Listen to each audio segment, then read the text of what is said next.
Hey, what's going on, guys? Baint from R8X Digital. Today, I'm joined by the Sod Father. If you don't know who he is, he's a landscaper. I found him on TikTok. We'll have links to all of his social media channels in the description of this video, and I'll post them in the Facebook group for you guys as well. So, yeah, man, how about we start by just doing a brief introduction and kind of letting people know who you are and what you do? So I'm Dyler, and I'm the infamous sod father of Calgary. I'm not the guy that does all the NFL fields. I wish maybe one day, but he's getting a little old, so I'm trying to take the throne, I guess. But no, I'm the sod father in Calgary. I've been in the industry for going on about 20 years now, almost just on the cusp of that, and been doing landscaping pretty much my whole working career. And particularly specializing in sod. Obviously, you wouldn't call yourself the sod father unless you knew a little bit about sod anyways. And so, we primarily do a lot of that here in Calgary, and it's been a been a great little time we've had the last 10 years or so. Awesome. So, how about we start with kind of just like how you got into landscaping? Like you said, you've done it for most of your career. So, kind of take us back to the beginning, how you got into it, maybe what some of your first projects are, and then kind of how it's evolved from there.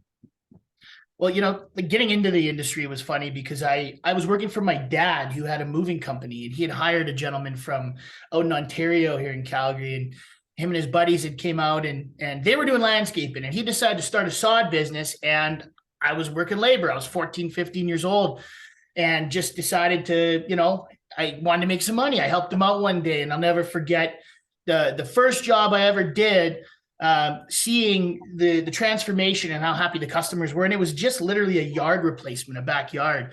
Mm. And it was something that I wanted to keep doing. And so, I worked for Chris, was his name, and I worked for him for, a couple of years. So I was 18. And then I said, you know what, I'm starting my own business. And so right out of high school, like less than a month out of high school, I got a sole proprietorship. I went out there and I went for it with my business, which was really no money. I had a truck and a bit of equipment and yellow page ads. So that's how old I am. Yellow page ads, like no digital.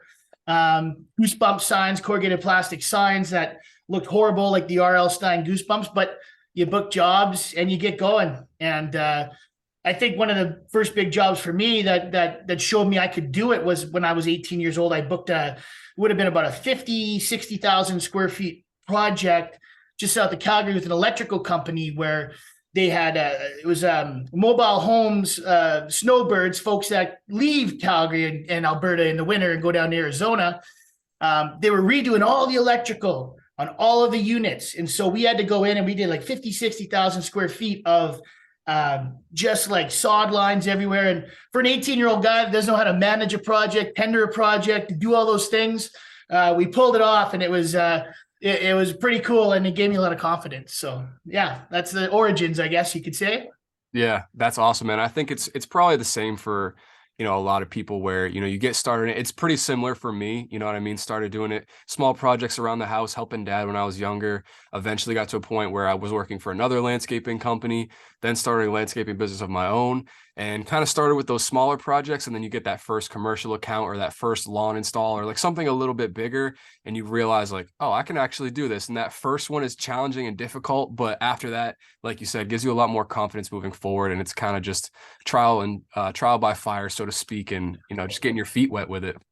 People think you're crazy though when you start doing all that stuff. You go, what do you mean you're doing all this? But you got to be a little crazy to believe Yeah. in yourself. Sometimes you got to do it. So Absolutely. Me and the partner that I started the business with, we were taking on jobs that we had never even done before. Like we were working for a maintenance company, so we had plenty of experience like mowing and stuff like that. But we actually, this is like my favorite story of our business venture, right? So we got contacted by a guy who wanted some bushes trimmed. And basically we had no pruning equipment. So we sent him an invoice for a deposit, went to his house, collected the money, had one guy kind of just walking around the house looking busy while the other one went to Home Depot to buy yeah, the tools to yeah. get the job that we didn't even know how to do. And just started cutting the bushes, man. We had no idea what we were doing. And then they came out and they're like, oh my God, it looks great. And we were clenched up the whole time, like, oh God, I hope it looks good and I hope they like it. So it's really just like going for it, trying it, and learning from experience. And after that, we got plenty more pruning jobs and we were prepared and had the tools to do it. So it's really just jumping in and and get into it. So Well, that's that's a good buddy of mine. I'll tell you one little quick story. Good buddy of mine, Mike, same thing. I remember showing up one day with sod to help him lay the sod. He was doing the fence for this guy, and he had a building fence for dummies book out, and he was literally learning how to build the fence as he was doing the fence for the guy. I said, Mike, what are you doing? And he yeah. goes, well, he wants a fence done, got to do it. But these are the things you got to do, brother. Yep, absolutely. It's how it goes, man, for sure. So what do you do now? What's kind of like the bread and butter service for you guys? Tell us a little bit more about like your business, the scale of it, and kind of like what your day-to-day operations look like. So, for us, and I mean, I started out doing everything. I actually went to Olds College up in Alberta here, in the landscape program there. And but over time, and as I said, I've been doing this 20 years, but in the last 10, I've kind of slowly, it's moved more to primarily sod. And then we found a niche there, and we were able to scale that. So I'll put that into perspective for you. The average landscaper, probably in Calgary, in Alberta, maybe does 75 to 100,000 square feet of sod a year.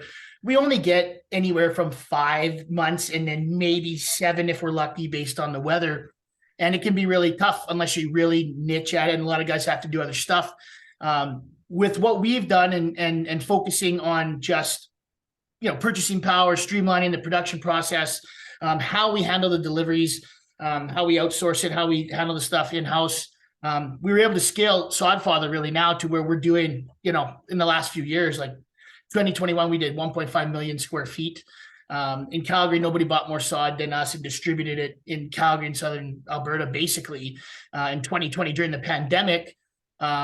And what we found, what's helped us scale is the move actually to e-commerce and a lot of online sales. And I'm telling you, when you go to that route and you have that collaboration with the client and they're filling out their information, and it's you actually eliminate a lot of like time wasted and overhead that you in the old days you'd have to do. I used to hand out paper quotes everywhere I went. But going online and then being able to, you've seen my stuff, you try and give off as much value as you can so the customers are prepared.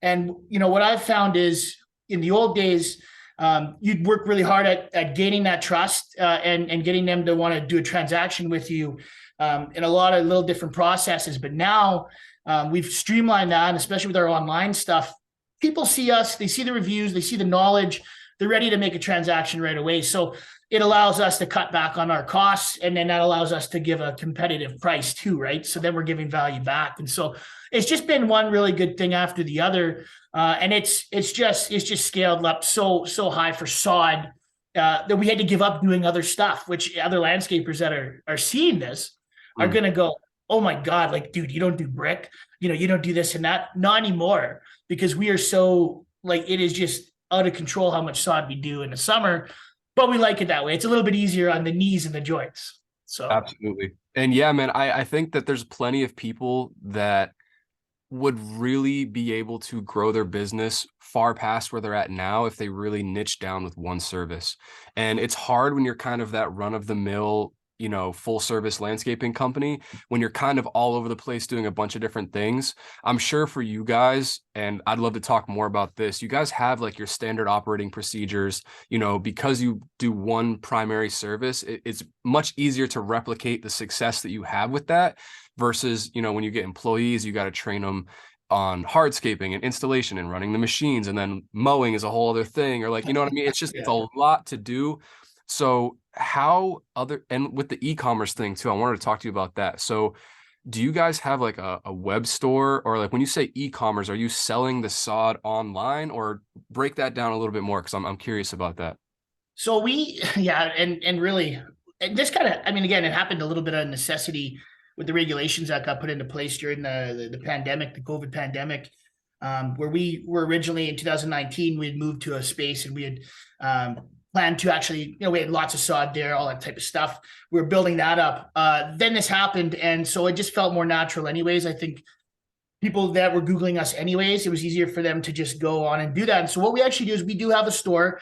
I'm in the process of revamping everything right now, but people, this was my philosophy, and I built the website myself. It was, you should be able to buy sod in 3 clicks, and that's what we did. So you go to our website, you click to buy the sod, you click to see the price, and then you click to purchase. And it's not like a setup with a contact form. It's an actual online store. So same as any other type of thing, you plug in your widget or whatever else, and you go. Like we, you got Shopify, Ecwid, all these type of things. And if you're actually selling product, it to me, it's the way it's going. It's more convenient for folks. Everybody has more to do in less time, and that's why I've found it's been very successful, right?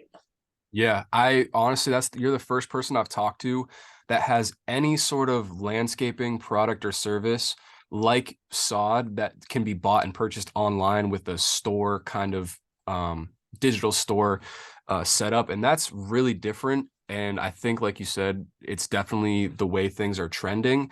So can you guys, do you like ship it like internationally, or like are you still like, is it mostly for local clients that can just go on and purchase it right away, so they don't need like to call you guys, have you come book an estimate, show up at their house, do the whole traditional approach? Or is it more like, okay, we're taking this sod and like sending it places? You know what I mean? So let me add a caveat to that, because really what it is, it's a two-prong here. So we still do installations, we do all that type of stuff, but we also do just supply Right. for the DIY folks.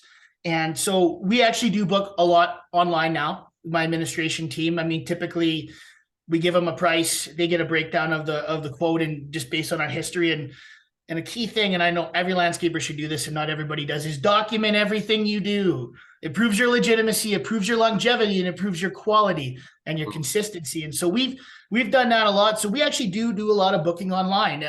Booking for installation is as simple as a couple emails now, as opposed to going out to every project and tendering. You streamline with sod, it's a simple process. But with the actual sod distribution, it's really simple, right? So say you want to buy some sod, say you want it for tomorrow. You go on today, you order the sod, you want 700 square feet. You place the order, boom, order comes to me. I got that order, send that to the farm. We work with the farm here in Calgary. They're just east of Calgary, and they get that cut for us. We do such high volume, though. You see, we get priority on things. And so we get our stuff cut to order every day, shipped in, and then it's either shipped in and we take it directly to the customer, or it ships directly from the farm. And that's essentially based on volume. So it eliminates so much friction. And when you're in our industry, we have so much going on, and because it's seasonal, all we're doing is dealing with friction every day. And then that can rub off into customers too. So they get delays, and then blah, blah, blah, blah, blah. And then you're trying to make up for this. And so the minute you can eliminate that, and that's what we do, it's basically, we provide farm fresh sod within 24 hours, and it doesn't have to travel on a truck to a garden center for us to pick up, to go take, and then it's getting bad, it's getting hot, it's getting moldy. You don't need to do any of that. And so it's been a really good method, and it can be capitalized anywhere, but it has to, for other landscapers and anywhere else, the key things you have to have the right price. So you have to have a history of purchasing, and you have to have it set up logistically. So either you go straight from the farm, and a lot of sod suppliers, I'm sure in the States, do the same thing, but you're going to pay more for that.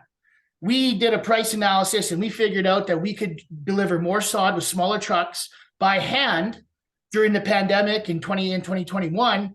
We could do more in an hour than a truck would dragging around the orders. We could almost triple the productivity. So even though we're paying more labor in the short term, the volume we're pumping out is just, it's accounting for so much more revenue coming in. And so these are the ingredients you almost have to change your whole strategy if you're going to do something like this. And we did it, and we leaned into it, and we've been successful at it. Right. So Yeah, yeah. that's really, really cool, man. So I'm pretty familiar with like drop shipping and stuff like that. So it's almost like you're drop shipping sod, which is crazy, dude. That's awesome. That's so cool.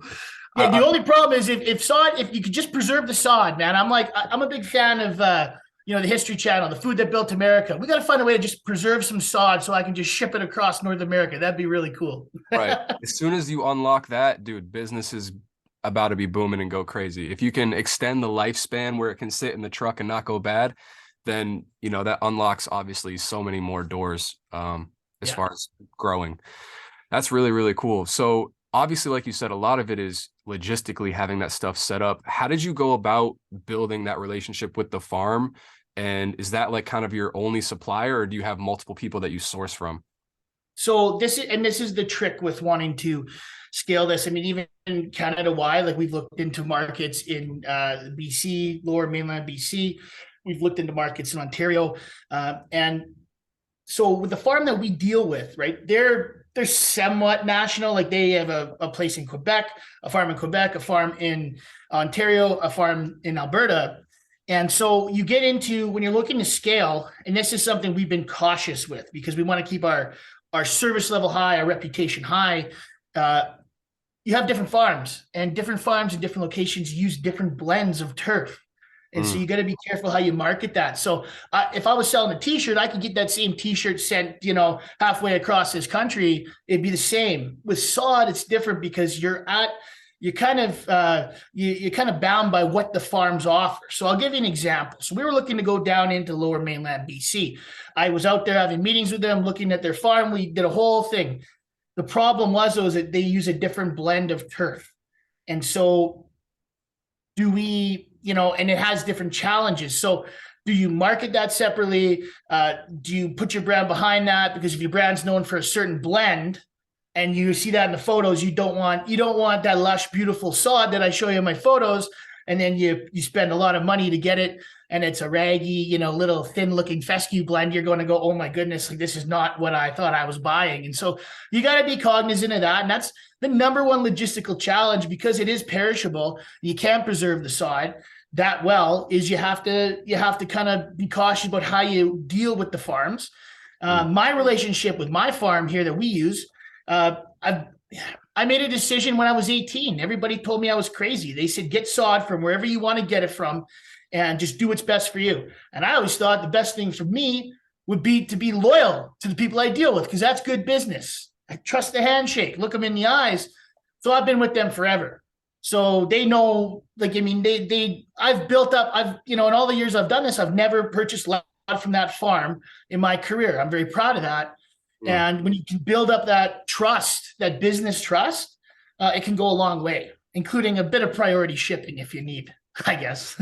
Right, right. And I mean, obviously for them, your relationship is pretty symbiotic too. I'm sure that there's not many other people that have placed as far as like uh gross volume of money orders or like money that they're making too. You know what I mean? It works both ways. So yeah, obviously being loyal to them serves both of you guys really. Yeah. Yeah, no, it's good. It is good. It's we've been doing all right, so it's tough to be consistent year over year, but you got to try and strive for that because that's all you can do. And, people appreciate that because you're helping their bottom line too. Absolutely. So I want to talk about marketing a little bit. Obviously, that's what I do. That's my primary service, and helping landscapers with that is my day-to-day mission. But you talked about yellow pages, you talked about like kind of DIY yard signs and stuff like that. How has your guys' marketing strategy evolved over time? Because most people my age don't even know what yellow pages is.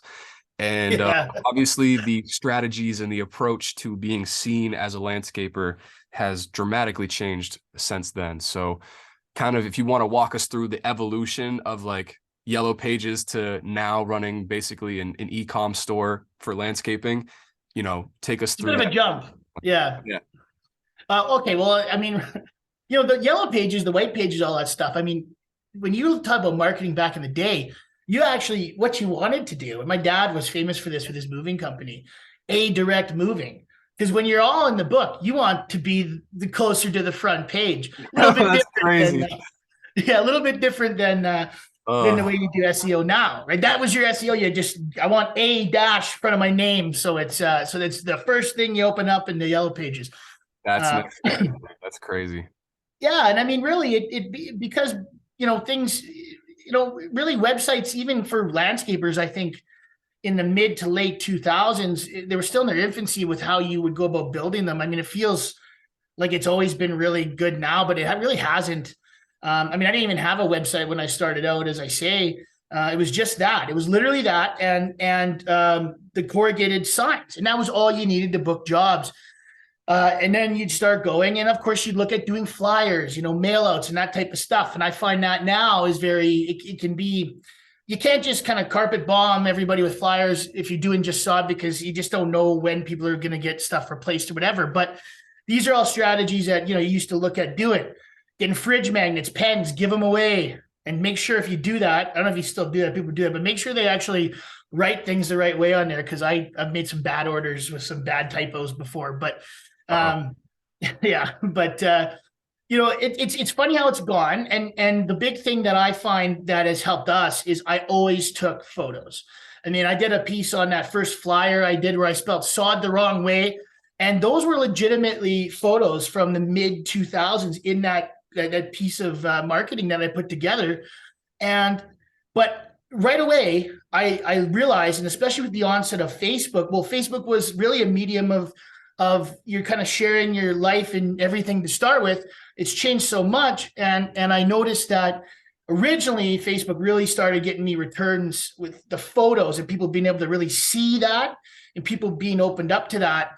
And then it just evolved from there. Like the photos were one thing. I have tons of photos. And then all of a sudden you start going, well, hey, let's make a few videos, and started doing the videos, and people respond to that. And I really think the big key now is it's not good enough to just find the name. So you can pay into market, you can pay all kinds of money for Google to put you up at the top. I mean, but once you get there, how are you able to present yourself in a digital age? And the way you do that is by showing what you've done, what you can provide, and the services you have, and legitimizing yourself. And so it's a lot different than just having the first name in the yellow pages. Now it's, okay, we can get you there, but now why are we special to you? Why can we help you? Demonstrating that value. And that's where I think, in this digital age, and especially online, as I said earlier, for people to come on and see that now, by the time they're ready they don't have to ask me and get me to send them stuff, referrals. They've already seen it on the site. Now it's just they're ready to transact because they can have it all right there, right in the website. So yeah, it's a bit of a change, but it's good change. Yeah, and it does a lot for social proof and credibility, and it makes it honestly easier for the bigger companies that, like you said, you have that backlog of work, and people can really see the progression of your business from where it started to where it's at now. And there's no question of what the final product is going to be, right? You either have the proof to back up your work or you don't. And it makes the buying decision for the end consumer a lot easier. And I work with a lot of landscapers, and this is another thing I want to ask you is, how has social media impacted your business? And especially with something like Facebook or TikTok, how much direct sales have you actually received via those channels? But before we answer that question, I want to just talk a little bit more, because I have a lot of people that they know that they need social media, but they don't understand why. And I try to encourage them to not only use it as kind of a landing page or a marketing channel, but also really it's more of a portfolio for you. And as a landscaper, someone that's doing like lawn mowing, hardscaping installation, stuff like that, you can't look at your social media as something that's going to blow up your business and get you all of this new clients and money and stuff like that. And I don't necessarily recommend spending money or investing a lot of capital in growing your social medias. However, it's really great as kind of like a first point of contact. And people are going to look at your Facebook, people are going to look at your Instagram and really view it as like a portfolio of your work. And they want to be able to see that you've got a track record of happy clients, properly delivered services and stuff like that. So it's a really great opportunity to kind of from the jump really establish a positive reputation with your customers. Yeah. And here's how I look at it. And I think that a lot of landscapers, no matter what they do, they should do the same, is treat your social media, especially your Instagram, anything like that. I mean, Instagram, Facebook, there's so many different things you can do, but just with the photos and the documenting, honestly, I feel like treat it like a photo album. Now this might date, because again, physical photo albums we used to have and look back on, baby pictures and stuff, or your family, like all that stuff. Yep. And you look back fondly. I always wanted that for my journey in the business.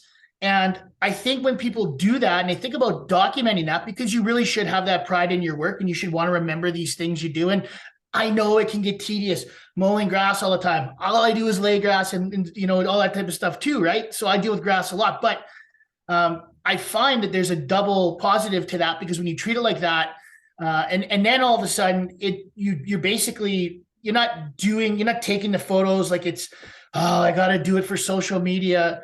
You know, just do it, be proud of it. And then you just got to put that on display. And it shows it shows prospective clients, you know, so much more about you and the pride you take in your work. Because let me tell you what, if you're not proud, like, you're not going to take a photo of your work if you're not proud of it. So do something you're proud of doing. Then you take a photo, your customer's happy, you can show other customers that. I mean, it's just simple little things you can do to show how much you care about the business and services you want to provide and why people should go with you. And that's the thing. I've never spent a ton of money. I've never done it on Facebook ads. I've never done it on Instagram, anything like that. I mean, I do a little bit, certain targeted things, but I have never had to, because it's just, you just get in the habit of showing what you do and consistently. And that's all. And that's the greatest conversation starter you could have with a client.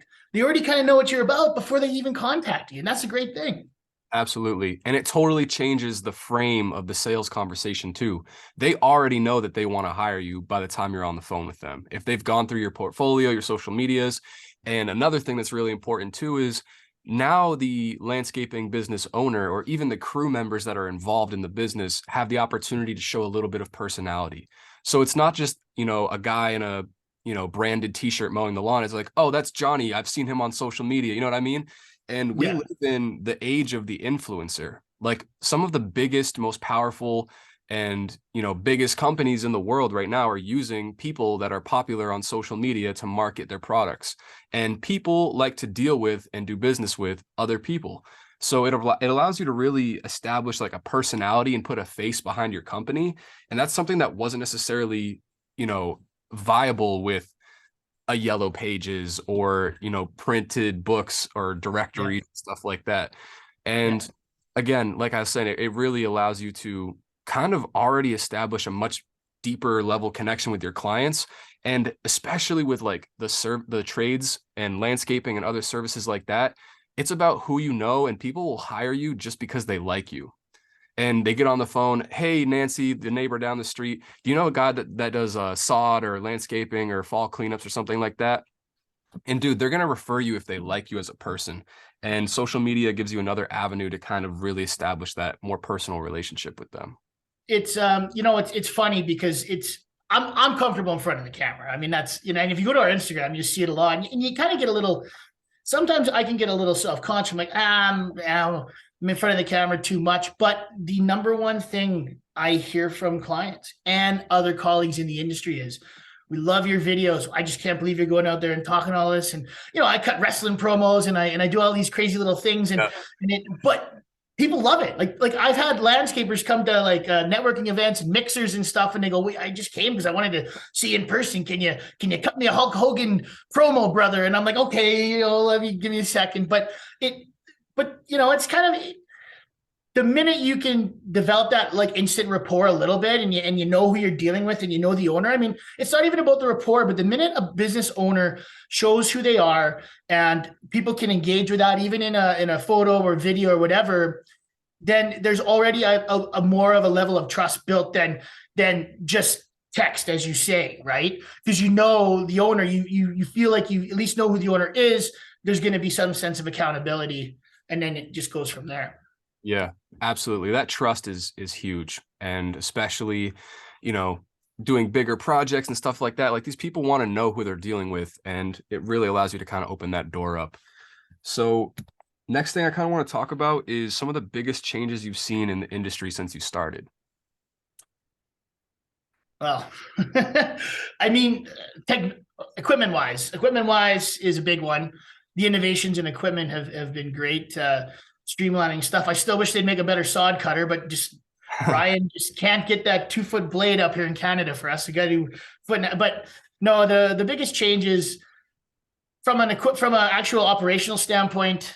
again, I think there from where I am, there's a lot of antiquated red tape and how garden centers and other landscapers go about their stuff, and there's processes there's certain processes you can cut out, right?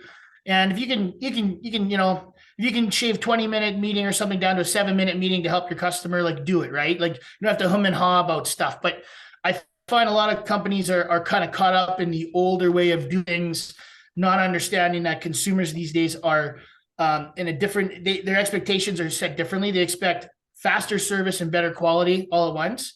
And so in terms of the equipment, I think there's been great innovations that have helped landscapers like continue to do a more effective job. I like some of the great stuff. Like I honestly, the biggest thing I like lately, and I'm really interested in, is that mini tractor that Bobcat's coming out, because it's not a huge. It's been out, I guess, for 2 years, but it's not a huge loader, but it's not a mini loader either. It's somewhere in between, and I think that it could be used in a lot of different ways. But in terms of just the overall equipment, I think there's been stuff that helps there, and then just businesses need to understand you can't just like keep missing phone calls and send everybody to voicemail and then return the voicemail a day later, and you don't have a website and you don't have anything, and then you think you're entitled to the job. The biggest thing is our industry's sped up. I really believe it's sped up in how we have to execute on our sales and on our delivery of our sales and services. And I find that's the biggest difference, where you're seeing now, like the companies that get it are getting it, and the ones that aren't are falling behind, right? Absolutely. Yeah, we live in that instant gratification world, and everything is speeding up. And obviously for a business owner, it's no different, right? People can get an Amazon package shipped to them and it's at their porch within 24 hours. So they want their lawn cut the next day, you know what I mean? Or whatever the service is. And is it kind of unfortunate that that's how people's expectations are nowadays? A little bit, because in reality, the world can't always work like that. But as a business owner, you're forced to try and adapt to those needs as best as you can, really. And like you said, streamlining the processes, really making sure that you're getting on the line with people as soon as you can. It goes a lot. It goes a long way as far as, like you said, the people that are getting it are winning, and the people that can handle that are winning. And if you're not, then people don't have a long attention span either. You know what I mean? When people are searching for services, they're going on Google or whatever other channels they're searching for things on, and they're just filling out all the contact forms, all the quotes. And a lot of times the first person to call them back gets the job. I think that long since past are the days where some homeowners are going to be like, yeah, let me get 3 quotes and, I'll schedule them out through this week, and I'll just talk to people and, get some pricing and then get back to you guys. The first person to show up and give them a number that they like gets the job, man. And that's something where, obviously part of my services is getting people more leads, getting them more clients and stuff like that. And that's something that I really, really have to preach to some businesses that don't quite get it. It's like, dude, if I send you people's contact info, you need to call them as soon as you can, because they filled out a contact form on your website, but they might have also done that same thing on 3 or 4 other people's websites. And, if you don't have the time to call them back as soon as you can, they're going to go somewhere else. So time and attention is extremely valuable in today's economy. And the more that you can capitalize on speed and efficiency, the more results you're going to see as you can implement those things into your business. Think about it like this, right? I mean, for the NFL fans, the football fans, I'm a football guy. You watch receivers, you watch them run routes now, you watch them run their patterns, look at their footwork. Go on YouTube, look at how it's coached. I mean, you look at guys were running great routes back in the day, but now those little things, the little things that you work on, the footwork, all that stuff. One of the big things I see is the little details take care of the big details. So if you focus on the big details and you don't like, I'm working on this job site, but I'm missing all these calls, I'm missing all these leads. No, take care of the little details. You work on the little details, and then the big stuff takes care of itself. So, take that extra little time to return those phone calls. I know it's going to suck because I got to spend 5 minutes calling the customer now. Oh, I can call them in 45 minutes. Well, 3 other guys might have called them back in the time that you just stop, and you got a cell phone. It's right there. Put an earpiece in, a Bluetooth, be a closer, right?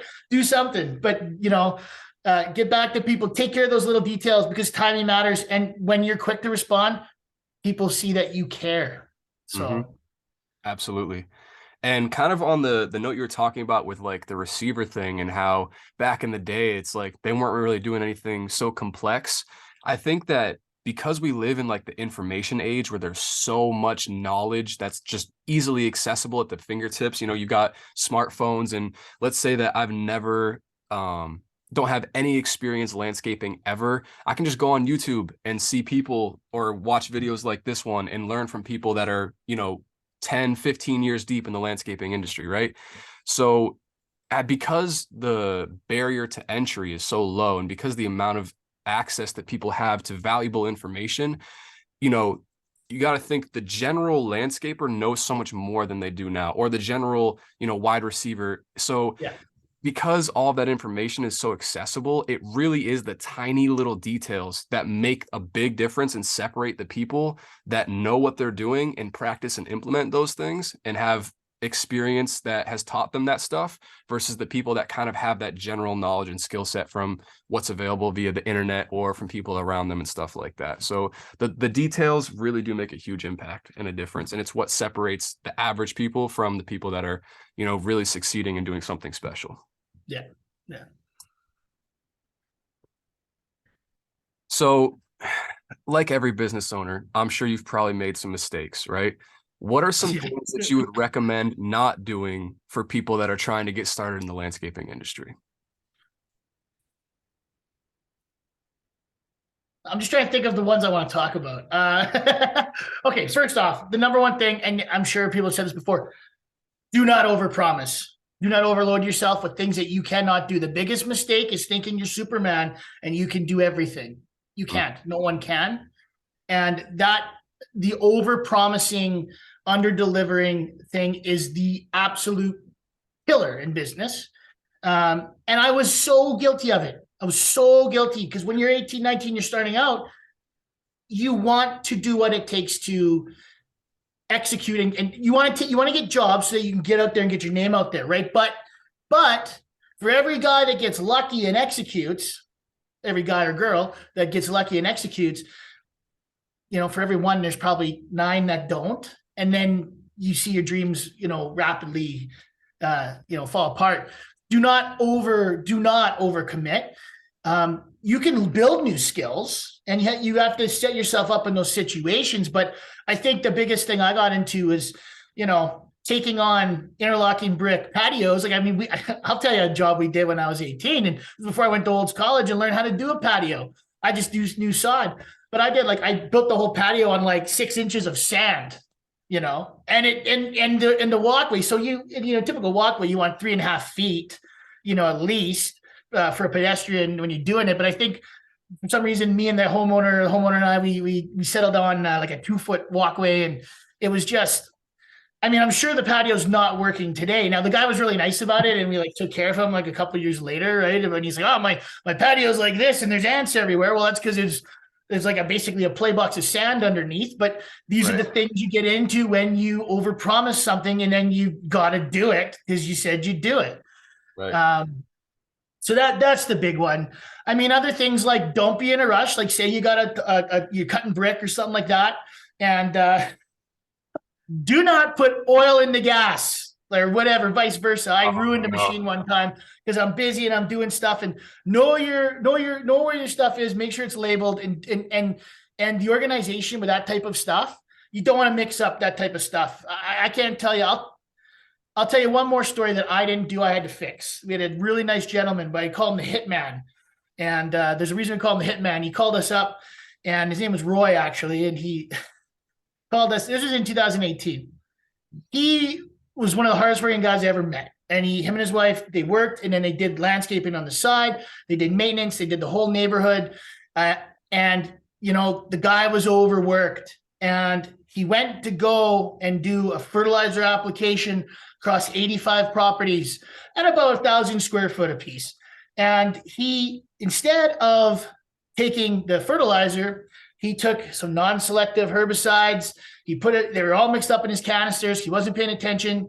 He torched like 80, 85 properties, killed all of the grass. Dude.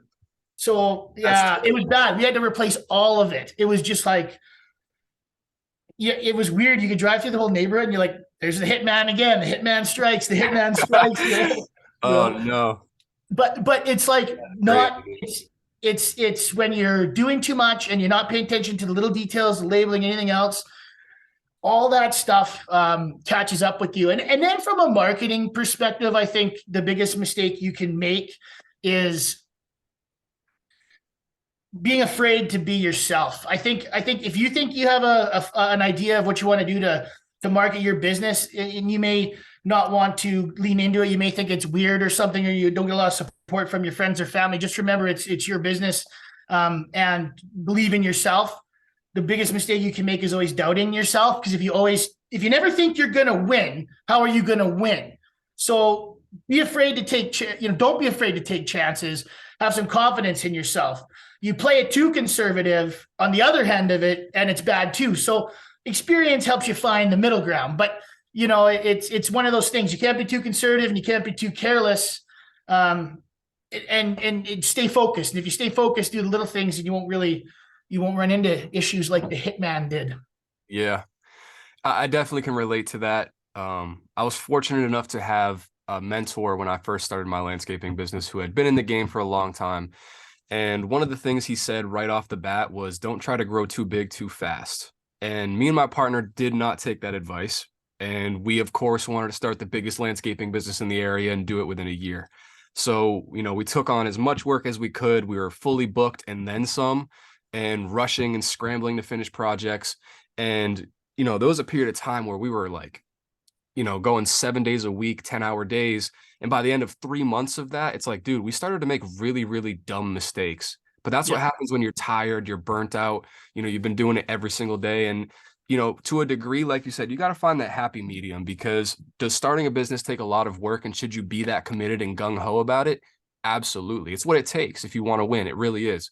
But at the same token, you can't really do that to your own detriment. And a lot of times what I've noticed is like, it's 2 steps forward and 1 step back.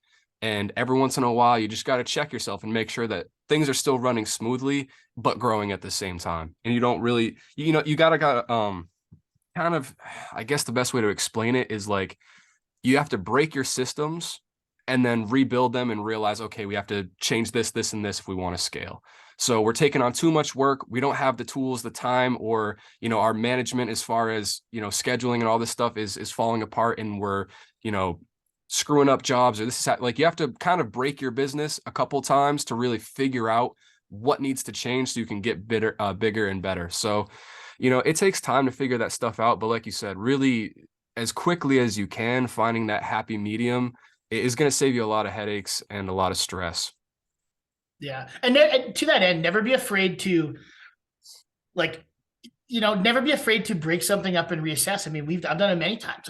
We're doing things a little bit differently this year to combat fuel prices and inflation on fertilizer and seed and all that stuff. But same thing with the 2020, when we exploded, really, like with over the million numbers for sod, distribution. We changed what we did. And you can't be afraid of breaking it up. You can't be afraid of, oh, I'm a failure if my first shot at doing this, my first idea wasn't 100% right. Guess what happens? You don't lose, you're just learning. So as you get experience, you realize better ways to do things. And so you got to not be afraid to just admit this might be a better way. If you can't be flexible like that, you will run into trouble. So you've got to be able to be open to understanding that you're probably going to change your strategy a few times. That's how life is, though. I don't know about you, but I'm not doing the same thing I was doing when I was 18, living my life the same way. Trust me, I wouldn't be in very good shape right now. One condition I might not be doing this interview, but Right. it's how it works, right? You have to adapt to things and not be afraid of that. Absolutely. And I saw a quote one time. I wish I could remember who it was from, but basically he said something along the lines of like, the fastest way to success is to figure out a way to fail more and fail more frequently. And all of the times when things break is really an opportunity and a lesson that you can learn for how to build things back better. And that's really the key to everything, man. There's inevitably going to be barriers, roadblocks, hardships you're going to face, whether it be personal or something within your business, that's going to stop you from getting to where you want to go. And, you kind of have to go through those times to find the solutions for them. And then over time, that experience really helps you handle those situations differently in the future. Totally. Yeah. So we talked about some things not to do. What are some things that you would recommend or some advice you'd give to people that are just trying to break into the landscaping industry? First thing is understand that you've got to make room at the table for yourself. So you're probably going to upset some people, but if you want to make room for yourself at the table, you're going to have to bump a few elbows. And so understand that not everybody's going to be your friend, and do not trust everybody, because people will screw you over. Like, it's going to happen at some point. Someone's going to be mad and say they're going to help you out and then not show up or whatever else. You got to limit those scenarios. It's very important. Something like that. Like, if you're starting out, you want to live your dream, but there's other people living their dreams. I had a really hard time with this. I didn't understand this when I was starting out my business. I thought everybody should just be in my corner, right? But there's other people's with other families, and they have mouths to feed too. And you can resent it, and I did for a time, but you really shouldn't, because you're holding on to that. You got to just focus on what you do. And I know that's cliche, and a lot of sports coaches and stuff say, they go, we're focused on us. But really, the best thing you can do is focus on how you're developing your business, your skills, interpersonally, operationally, those type of things. You may not be that busy at the beginning, but what I would say is, when you're starting out, every job you should treat like the most important thing in the world. And really, every job the experience should be that way anyways. Like, for every customer, they should feel like their job is the most important, but don't half-ass it. If you're in, you're out, you're out. And I think about Karate Kid, this is the original movie. So again, maybe, I don't know if you've seen the original one with Ralph Macchio, but Mr. Miyagi tells him, when he goes, do you want to start training? And Daniel LaRusso, the Karate Kid, he says, oh, maybe, or I guess so. And Mr. Miyagi, he says to him, he goes, Daniel-san, frog go in the middle of the road, squish. Frog on the left side of the road or the right side of the road, safe. There is no halfway, is what he's saying. And so when you're starting your business, if you only go halfway and you only give it that half effort, and you don't treat it like it's the most important thing, then you can't expect to find 100% success. So your focus has to be there starting out, and you've got to be consistent. You've got to be consistent in whatever you're doing, and you may not have the biggest budget to do. So I always say, when you don't have a big budget, that means every other thing you got to do has got to be great, and you got to really work at the little details. Again, like, companies can start up with all kinds of big, there's lots of guys who would leverage their homes and stuff and do all this stuff, and they have that money and the business plan. And then there's people that don't, but they want to live a dream. And so where you can win on that scale is, you just got to be better at the little things. And so dedicate to yourself the time to be able to do those little things better, and continue to grow and hone your craft, and be smart about how you're managing your business. But those are things I would do. And invest. If you're going to invest in anything, for me, invest in a good shovel, a good rake. You don't want cheap equipment like that, because otherwise you're shoveling rock or something, they're going to break. But when you do invest in something, if you can, you got to buy something of decent or higher quality that you trust is going to last.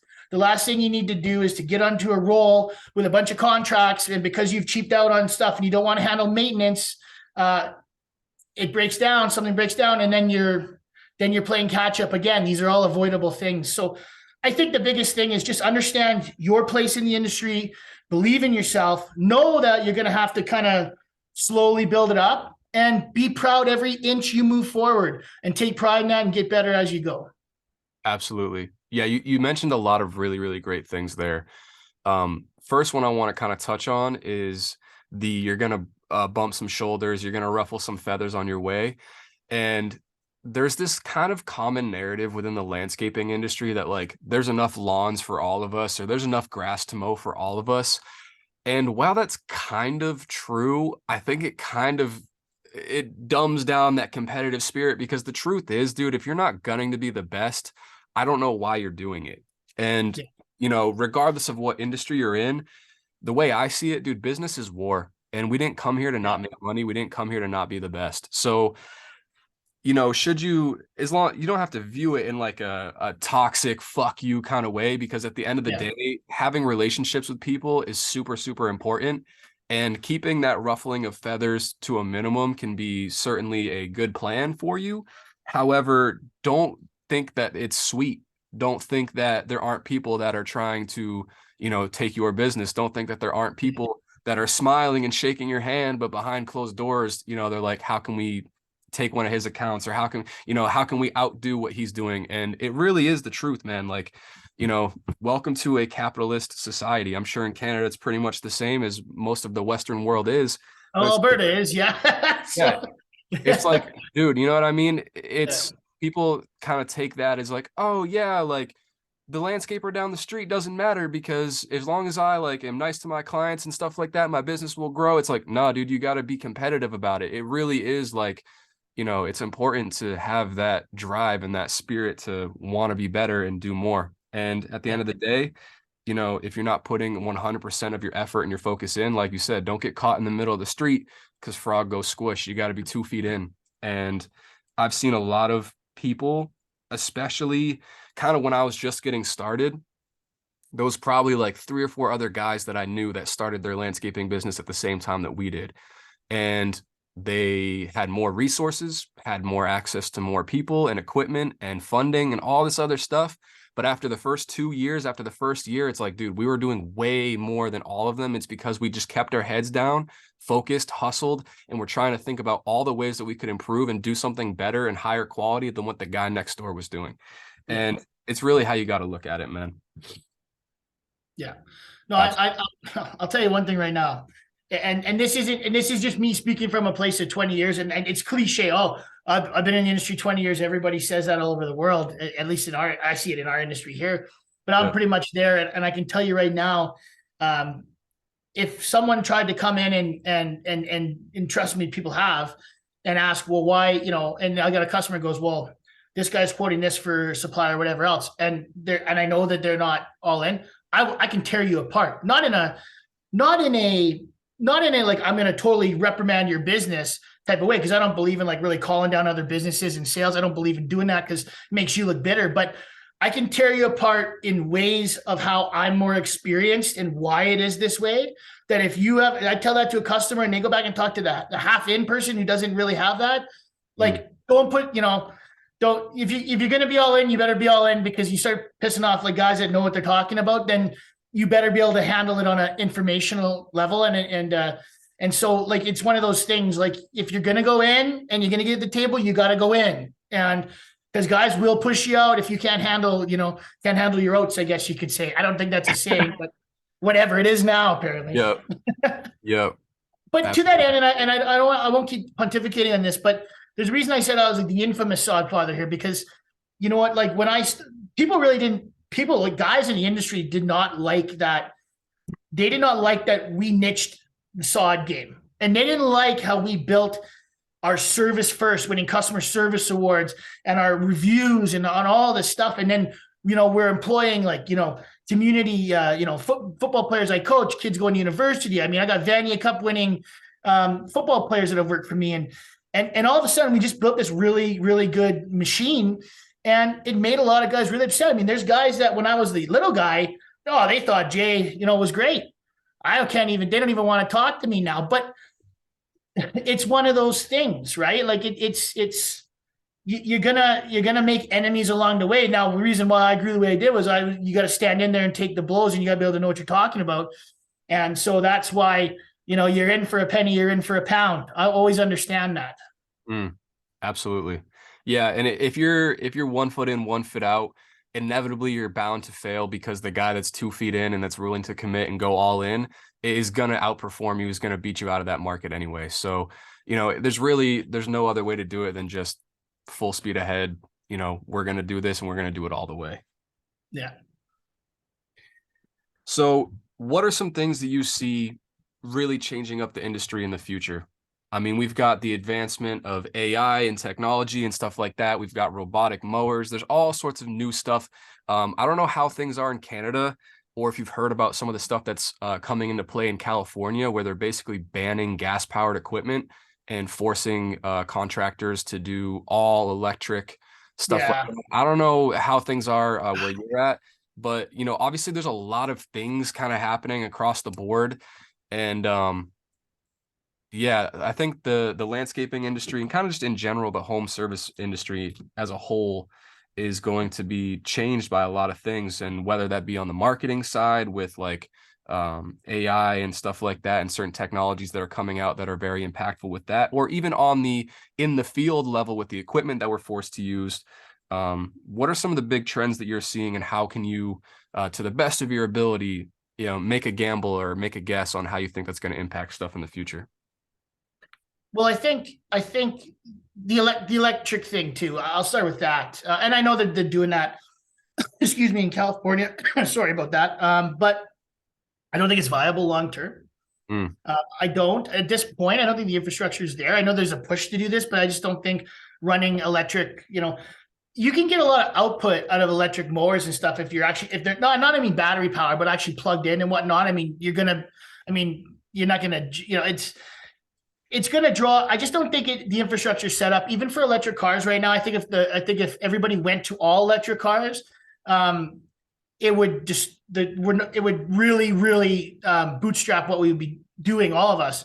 I mean, I thought the coolest thing ever would be self-driving trucks like the Cybertruck and stuff like that, because I wanted to be the guy that strapped my dog in the truck like Back to the Future, another 80s reference. I probably I don't know if you ever watched Back to the Future, but I always thought it'd be cool to have self-delivered sod innovations like that, or have materials delivered on their own. And you're seeing that, and I think you're seeing that with the bigger trucks now. I think Tesla has some of those, and I think we're going to see some more automation in terms of that down the road. But again, I just don't know if the infrastructure is there just yet for that. Trends, I mean, in the industry, I know xeriscaping was a big thing here for years, and now people are going more to wanting like lots of, like, so xeriscaping for us is like people want all rock in their front with some no low maintenance plants, even though they want no maintenance. You can't, every plant takes maintenance.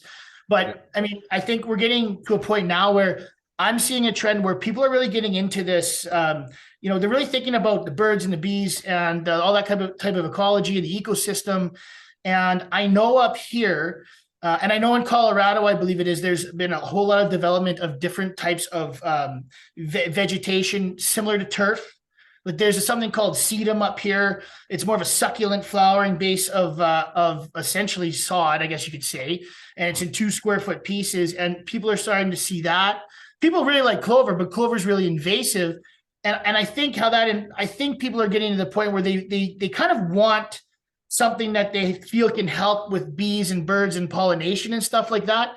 How does that affect our industry? Well, the maintenance of it affects our industry. It's different than maintaining grass, right? It's gonna be different than that. And then if you are maintaining stuff and then you have clover everywhere, and you start getting that into your machines, electric or gas, whatever they allow you to do, you have to clean out every time you mow a property. You're gonna have to invest into cleaning stuff out. That's gonna take your production time down, because you start spreading that clover and it already is invasive. It's gonna take over everything. So consumer trends wise, and that I see that on that end.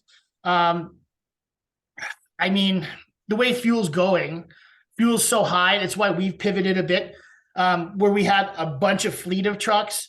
We've reduced some of our trucks, added a few trailers to the trucks, trying to find that little medium this year to try and balance the fuel. At least in Alberta was outrageous last year, and actually our fuel isn't even as bad as some places. So you're seeing, and that's kind of making the case for going all electric, right? But Ted, electric. Let me ask you this: do you think electric machinery can that handle a month's worth of work and the wear and tear? I can't absolutely. see it. I think there's still so many factors that people haven't even considered yet, like temperature and weather. I mean, obviously, we've seen how, just even something like this, a chargeable battery on your phone, if it gets wet, it's done. If it gets really hot or really cold, it seizes up and it doesn't want to work.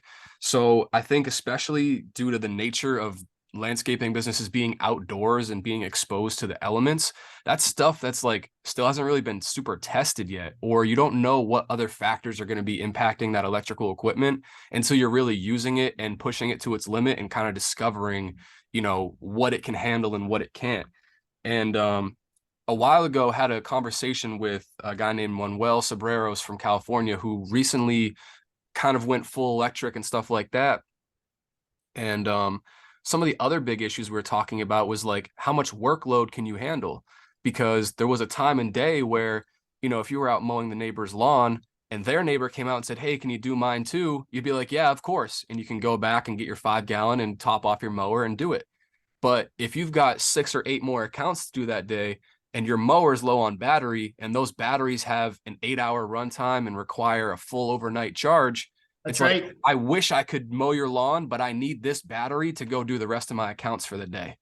And basically, it was like these guys are going to have to pretty much have mobile um, battery packs or charging stations in their trailers and their trucks or however they're going to do it. And if they want to be able to handle the amount of work that they're going to have to do, like these machines require a lot more kind of like utilities and tools and, like how are you going to get a mobile battery charging station in your trailer? It's going to require a generator or electricity or something. You know what I mean? Well, if it requires a generator, then you're using gas, right? So it's like, Yeah, and how much are these batteries going to cost, right? dude, I No one think ever they're like, talks about that, yeah, like a he heavy duty one. he said he got like a $750 grant from the state of California to purchase electrical equipment. And he's like, dude, that'll get me like a push mower and a battery, like Yeah, one battery. So, they're pretty expensive. And from what I understand, some of the mowers themselves, like the battery isn't something you can remove and just replace. Like the actual piece of equipment, the mower, the excavator, whatever it is, kind of like a Tesla car needs to be like plugged in at a station and not be moving or anything like that. So I think it puts a severe handicap on the amount of work that people can do during the day. And it's really going to take a lot of adaptation as far as figuring out your workflow and, kind of being more strategic with your routing or what kind of projects you're scheduling for the day. Because it's like, dude, that equipment has a lifespan. And it's like, yeah, you woke up in the morning and your mower's got a full charge, but because the weather's a little colder than you thought, the battery life is half as long, and now you can't yeah, do half of your lawns for the day. yeah. It's like, dude, there's so much inefficiency with it, and I think it's great technology, but it's certainly not at the place where it's viable or at least can outperform gas powered equipment. And, without getting crazy political about it, it's like, okay, if the whole agenda, if the whole movement is to reduce carbon emissions and global warming and all this other jazz, right? Because our lawnmowers are certainly impacting the environment. That's Oh, the geez, big yeah. deal, bro. Like And that. stoves too, apparently. Stove tops are very bad for the environment too, I Yeah, heard. absolutely. Absolutely. So, we're really trying to fry the big fish by making people with ride-on lawnmowers go electric. But, at the end of the day, um, as far as like the impact goes, dude, how much carbon emissions or whatever are happening to mine that much lithium to make these batteries and manufacture all this equipment?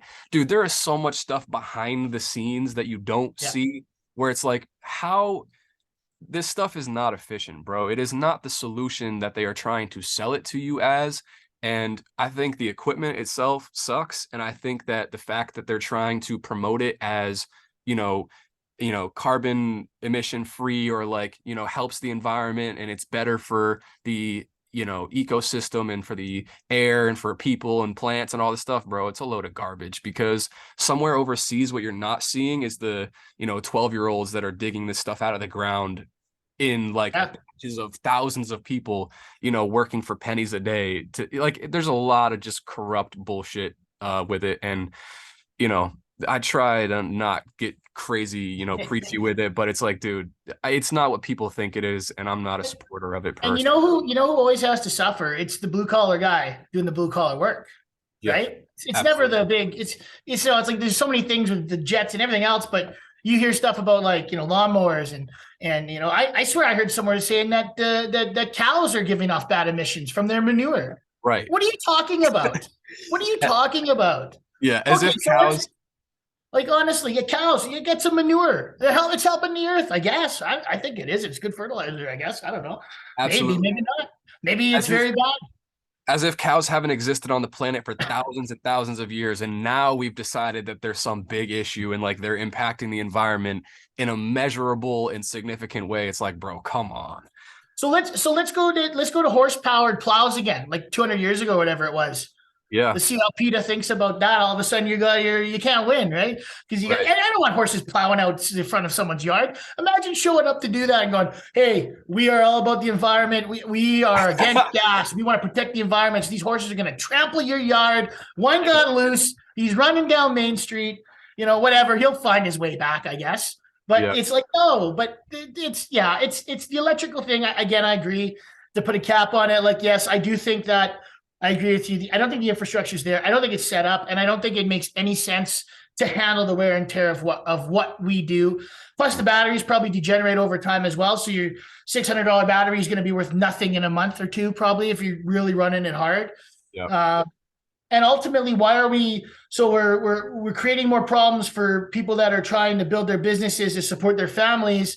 We have inflation going on, and what we need to do is try and generate more revenue for ourselves. And we're trying to limit what we can do to do that. And it just doesn't make sense to me. You probably would never, as I said, maybe the Cybertruck, just so my dog could do a delivery for a joke. But other than that, I think we're going to stick with gas. Yeah. I think the only people that really benefit from it are the ones that are manufacturing the equipment and the ones that are passing the legislation. Other than that, like you said, the burden tends to fall on the blue collar guys, and that's what really stinks. Is there's a lot of people that are getting forced out of business or that want to start a business and financially can't afford, new electric equipment. Mowers are like 25,000, dude. That's Yeah. insane. And like you said, for a battery that's going to be worthless in a couple months, and all the extra equipment and costs that come along with managing and maintaining that, bro, it's crazy. It They're really is. kind of taking the Apple. It's kind of like the Apple computers or Apple model. I guess I say Apple computers because that's but it's kind of like that model. You buy into the Apple ecosystem and you pretty much use all Apple stuff, right? It's what they want you to anyway. It's the same idea. So Yeah. I don't know, but it is what it is.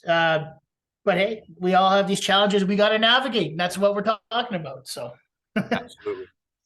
Yeah, man. Well, hey, that's all the questions I got for you. If you got any other points you want to talk about or just kind of freestyle for a bit, I'm down.